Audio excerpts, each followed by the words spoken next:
London has dragons. Lots of them, in fact. They stand by bridges, at junctions, at the edge of streets that seem perfectly ordinary. But they're not there for decoration.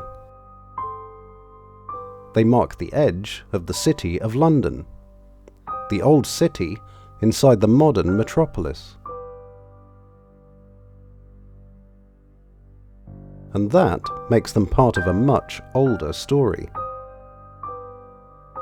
A story of walls, gates, ceremonies, vanished thresholds.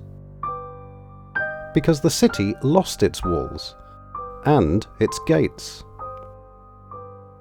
But it never lost the line of power they marked.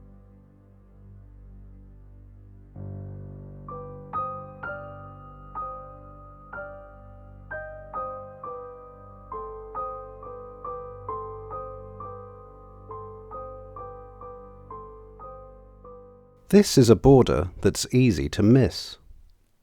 No checkpoint, no barrier, no obvious break in the street.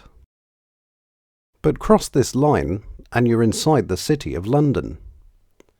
Not just another district, but an older city inside the larger one. It has its own government, its own ceremonies, its own traditions. The dragons stand at its entrances, making an invisible line visible. But there was a time when this line was much harder to miss. Because once the boundary wasn't an invisible line or a dragon. It was a wall. And where the main roads entered the city, it was a gate. Aldgate still carries that memory in its name. The gate is long gone, but the name is everywhere. At one time, this was not just a junction, it was an entrance. A gate narrowed the road, it slowed movement. It could be watched, and it could be closed. You didn't simply cross into the city, you entered it. Other names around the city have a similar story. Bishopsgate, Newgate, Ludgate. Gates that have disappeared, leaving their names behind. But London didn't stay inside the wall, it spilled over it. And as the city reached beyond the old gates, its edge had to be marked in other ways. Not always with stone, sometimes with posts, chains, and metal bars. Temple Bar was the most important of these.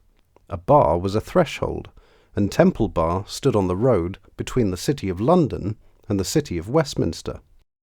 In the 18th century, several of the old gates were removed as the streets were widened. Temple Bar lasted longer, but the pressure was the same. The wall became fragments, the gates and bars became names. But the custom of marking the edge survived, and at Temple Bar, the boundary became more than a marker. It became theatre.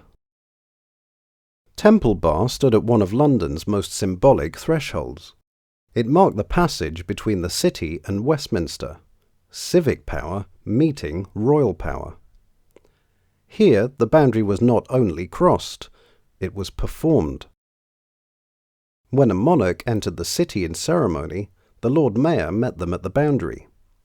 The city sword and keys were offered, accepted, and then returned. The point was not that the city was sealed off, it was that entry had meaning. The threshold had to be seen and felt. And that brings us back to the dragons. At first glance, this looks much older than the street around it, a creature from a vanished age, left behind at the edge of the city. But these dragons are not as ancient as they seem, and they have not been standing here for very long. They are Victorian, and before they guarded a boundary, they belonged to the world of trade. Over the decades, their name has often been confused. Older records called them griffins. Today, the city knows them as dragons. They stood on the City of London Coal Exchange in Lower Thames Street, a building tied to coal, the river, and the working life of the city. In the 1960s, the coal exchange was demolished as roads were pushed through this part of London. The building went. The street was remade around movement. But the dragons survived. Later that decade, they were unveiled here, at the city's western boundary. So the creature that looks like an ancient guardian began as part of a Victorian building of commerce. The city took a fragment of one world and put it to work in another.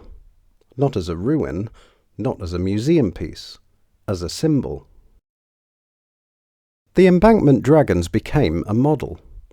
More dragons were installed at the city's other main entrances, on bridges, beside main roads, at places most people pass without noticing.